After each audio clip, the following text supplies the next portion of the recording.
Es kommt noch ein Faktor dazu. Erleuchtung ist Sein und Sein ist alles, was ist. Und das bedeutet, es gibt einen Sog. Sein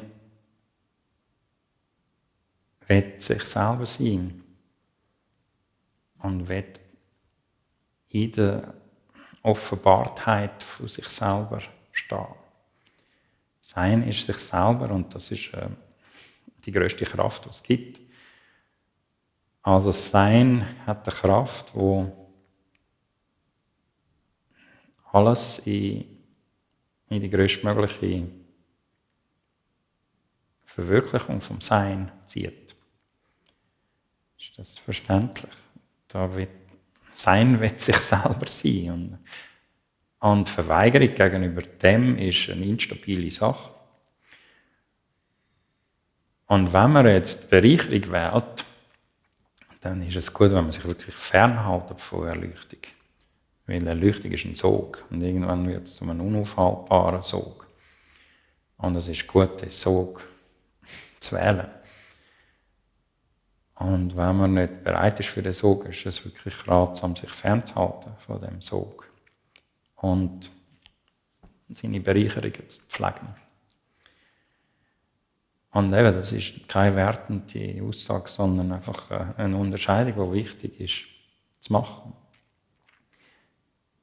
Damit man nicht beim Sein endet und eigentlich hat man eine Bereicherung haben. Und Sein ist keine Bereicherung, Sein ist das, was ist. Und viele Leute gehen in die sogenannte Spiritualität, weil sie nicht Stellung nehmen gegenüber dem, was ist. Und das ist Verweigerung. Und wenn das die Wahl ist, ist es gut, wenn wir das möglichst gut aufrechterhalten. Es wird nicht funktionieren im Ende, aber es kann verweilsam sein. Man kann dort recht viel Zeit verbringen in bereichernde Sachen, sich zufügen. Während Sein blank ist. Völlig blank. Man hat nichts. Man ist nicht einmal mehr jemand. Sogar der etwas könnte haben, gibt es nicht mehr. Da ist nur noch Sein.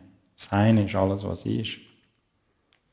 Sein ist nicht eine Eigenschaft oder ein Eigentum von jemandem. Sein ist das, was ist. Also es ist eine völlige Umkehrung. Das Sein übernimmt. Aber Sein ist alles, was ist, und durch das wird alles erfüllt von Selbstsein, wenn Sein übernimmt. Aber das kann erst stattfinden, wenn alles klar geworden ist, wo könnte irgendjemand haben oder meinen zu haben oder sich zu bereichern damit.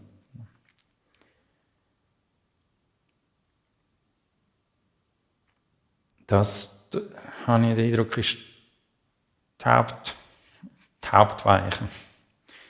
Will ich Bereicherung für mein Leben oder will ich Sein und damit jegliche Bereicherung zurückweisen als nicht das, wo ich darauf ausgerichtet bin? Das sind zwei völlig verschiedene Wege. Und eben die geistige Welt channeln oder Kontakt mit Engeln haben oder Sachen manifestieren, das hat alles rein nichts mit Erleuchtung zu tun. Und eben, das ist nicht eine Abwertung, sondern einfach ein Sachverhalt, wo es ratsam ist zu beachten. Weil wenn man sagt, man ist ausgerichtet auf Erleuchtung, aber dann befasst man sich mit Manifestieren, dann sendet man widersprüchliche Signale aus. Und Sein ist stärker. Und das heisst, Sein wird das Manifestieren crashen. Und je mehr das Manifestieren crasht, desto mehr kann man sich freuen, weil das heisst, Sein nimmt überhand. Wenn das Manifestieren funktioniert, heisst das, dass das Sein noch nicht wirklich sich zeigen darf, noch nicht zugelassen wird. was eine Verarmung ist, trotz allem, was da allenfalls manifestiert wird.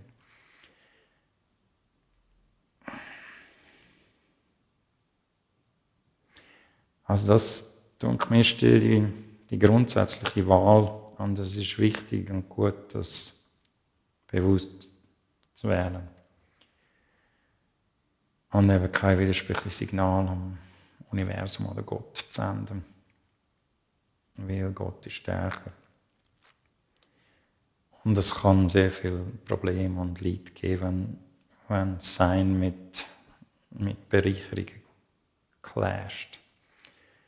Was vermeidbar ist, wenn man die Unterscheidung kennt und bewusst wählt. Wenn man Erleuchtung als Ausrichtung wählt, dann kann man die Unterscheidung nutzen, zum Aussortieren. Dass man einfach jegliche Ausrichtung auf Bereicherung zurückweist, weglässt, ausmerzt. Dass wirklich nur Ausrichtung auf Erleuchtung da ist. Und Bereitschaft in das grosse Unbekannte, wo unser Daheim ist, sich einzulassen. Im vollen Sinn vom Wort, sich einzulassen. Dass ich nicht ich bin, sondern Sein. Sein ist sich selber und das bin ich. Nicht ich kann sein oder ich bin sein, sondern Sein ist sich selber.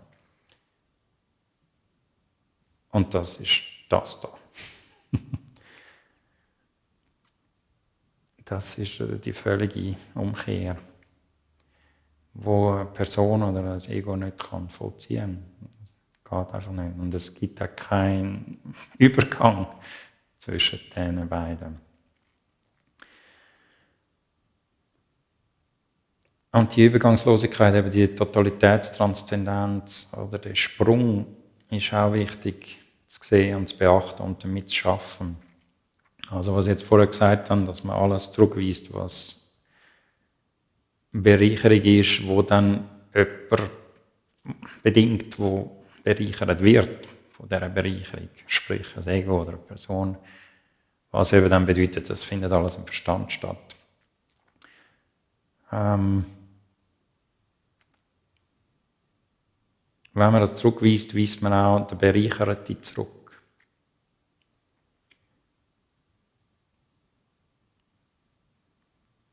Und das ist auch wichtig zu beachten, dass man nicht erschrickt, wenn der Bereicherte oder der zu Bereichernde plötzlich wegfällt.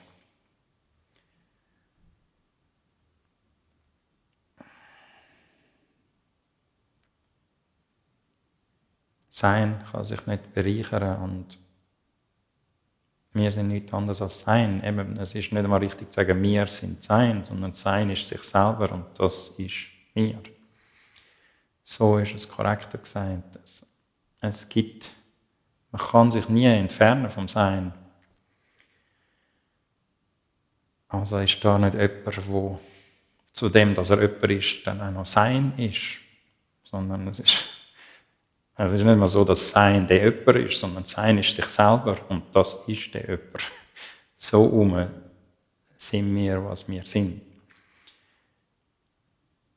Und das ist nicht so, wie das Ego schaut. Das Ego nicht erreichbar und nicht vorstellbar, nicht verstehbar. Und diese Diskontinuität, der Sprung ist wichtig zu beachten.